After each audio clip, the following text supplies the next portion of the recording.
You ever meet someone so power drunk, they actually think they own your house? Yeah, that's my HOA president, Karen. She tried to evict me from my own freaking home, but the judge's reaction? Man, it was absolutely priceless. Hey everyone, Ethan here. Before we dive in, drop your city and current time down in the comments. I love seeing where in the world you're tuning in from. All right, settle in, grab a drink, because this one's not just another HOA story. It's a lesson in patience, justice, and a whole lot of karma. So I live in one of those picture-perfect suburban neighborhoods. You know the kind. Identical houses, lawns so green they look photoshopped, and neighbors who wave at you like they're auditioning for a commercial. The only catch? We've got an HOA that runs a place like it's a private military. When I moved in 5 years ago, I thought it'd be peaceful. Fresh start, good job, good home. But peace has a name here, and that name sure as hell wasn't Karen Whitmore. Karen was the HOA president. Picture a woman in khakis, a sun visor, and designer sunglasses that probably cost more than my first car. She drove around in a white golf cart plastered with HOA enforcement stickers like she was leading a neighborhood SWAT team. At first, I tried to be friendly. "Morning, Karen." She'd just squint, nod, and jot something in her little clipboard like she was logging a crime scene. It started small. "Your trash bins are visible from the street." Then, "Your lawn grass exceeds the community height by half an inch." Half an inch. I swear she had a measuring tape hidden in that golf cart. Once, she even sent me a written warning because my garden hose wasn't coiled neatly. I mean, seriously, who writes someone up for a hose? But I let it slide. I figured, she's just doing her job. Turns out, her job was making my life miserable. About 6 months ago, my buddy Jake needed a place to stay. We served together in the Army, and after a back injury, things got tough for him. He's the kind of guy who'd give you his last dollar or help push your car in the rain. So I told him, "Hey, I've got a finished basement. Move in till you get back on your feet." He agreed, and we even double-checked the HOA handbook together. Nothing in there said I couldn't rent a portion of my home, especially since I lived there too. Everything was fine for a few weeks, until one afternoon, I come home and there it is, a bright orange envelope slapped on my front door like a scarlet letter. Notice of community violation, unauthorized tenancy. You have 14 days to remove all occupants or face eviction proceedings. I laughed, like out loud. Eviction? From my own property? I thought it had to be a prank. But nope. The next morning, I got an email from Karen herself. "Ethan, as per HOA guidelines, your home is being operated as a multi-residential dwelling. This is a direct violation.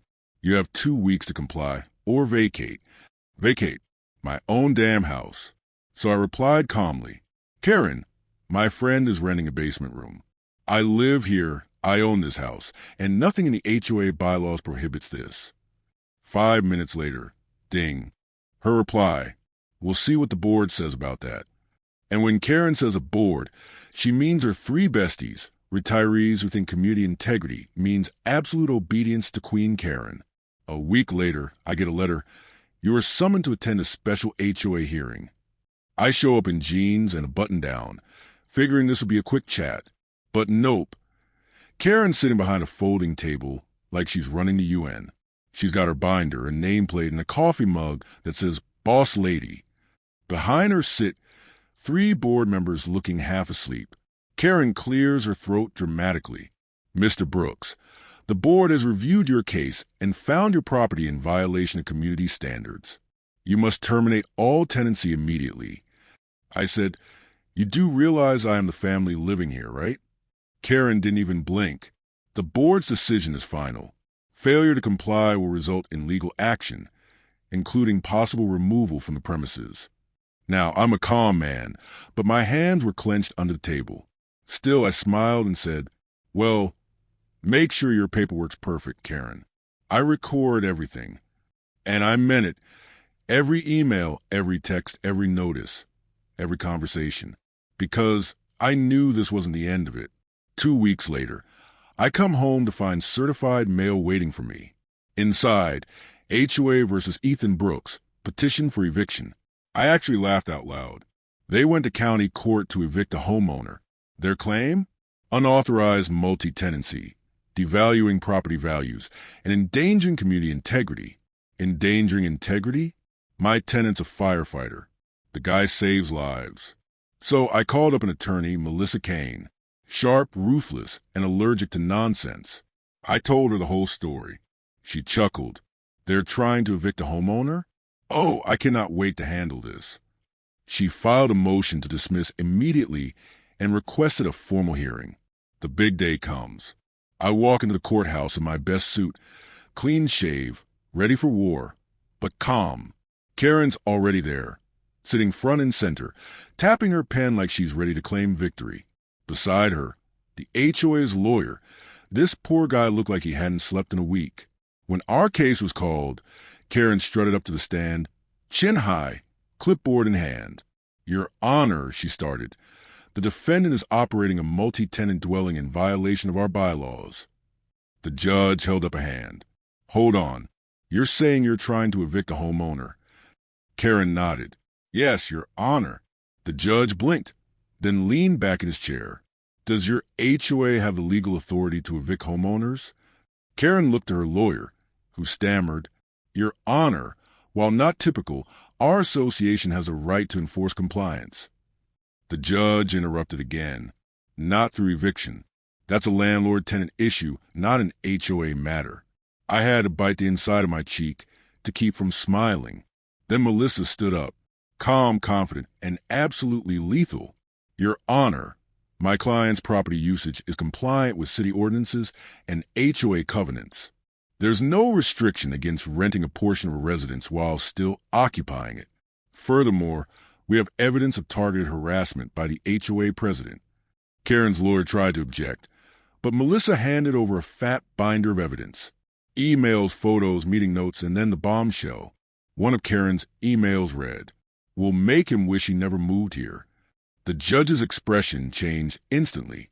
He lowered his glasses and stared at Karen. Mrs. Whitmore, did you write this? Karen stammered. That was taken out of context. The judge closed the folder slowly. I think I've heard enough. He looked right at me and said, Mr. Brooks, you are free to continue living in your home. Case dismissed with prejudice. Then he turned to Karen. As for the HOA, consider this a warning. Harassment of homeowners can lead to legal consequences. Do I make myself clear? Karen's face went crimson. She just nodded, silent. After court, Karen stormed out, slamming the doors behind her. Melissa just smiled. We're not done, she said. We're filing a counterclaim for harassment and defamation. And she did. The moment word got out, the neighborhood exploded. Turns out, I wasn't the only one Karen had harassed. Letters, petty fines, unapproved paint colors. She'd been terrorizing half the block. Within weeks, the HOA board held an emergency election. And guess who got booted right out her own power chair? Yep, Karen. The new president, Tom, came to my door the next morning. He brought donuts and an apology letter signed by the board. Ethan, he said, we're so sorry for everything that happened. We want to make this right.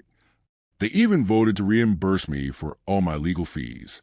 For the first time in years, the neighborhood actually felt like a community. A few weeks later, I was sitting on my porch with a cup of coffee, sun on my face. And guess who drives by? Karen, now in an old beat-up sedan, windows rolled down, sunglasses gone. She slows down, shoots me a glare that could melt steel. I raise my mug and say, Morning, Karen, still running the neighborhood. She floors it. Now we have BBQs, pool nights, block parties, stuff that never happened before. Jake's still renting the basement, still helping the neighbors. And every time I pass that courthouse, I remember the judge's eyebrow when Karen said she could evict me. That look? Worth every second. Because sometimes justice doesn't shout. It just smiles and lets karma do the talking. So, if you ever meet a power-drunk Karen who thinks rules make her a queen, stay calm. Document everything. Let the law do the talking. And remember, Sometimes the sweetest revenge is peace and quiet on your own front porch. If you enjoyed this story, hit that like button, comment justice served, and subscribe for more real-life HOA drama and poetic justice.